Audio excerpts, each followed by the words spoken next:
good luck sa'yo sa Mr. and Miss EB University, ha. Alam ko naman kaya mo yan. Magaling ka, matalino pa. Go, Lyceum, go! Hello! Ako si Cha. At nandito ako sa school ko. At ako ang magre-represent ng Lyceum of the Philippines University sa Mr. and Miss EB University. At katabi na namin ang ating pangalawang Miss EB University from Lyceum of the Philippines, Chariel Rurapis. Hi po. Hi, Chariel.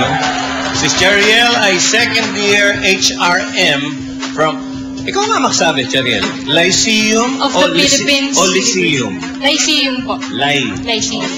Lyceum. Kung ano, kung tawagin namin, Lyceum. Lyceum. Okay. Anong meron ka palagay mo, Chariel, na walang ibang contestants ngayon dito sa ating contest para maging Miss EB University? Anong lamang mo, kumbaga?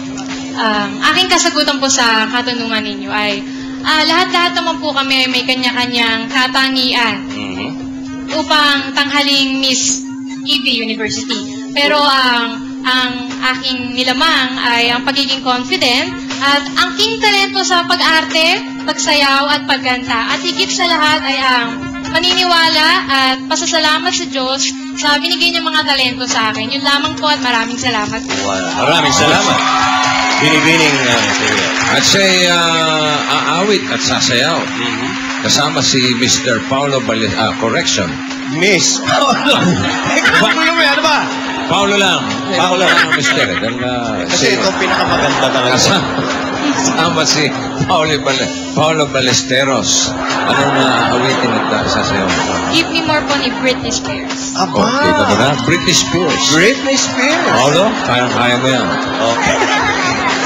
Ladies and gentlemen, from Chariel. Lyceum, Chariel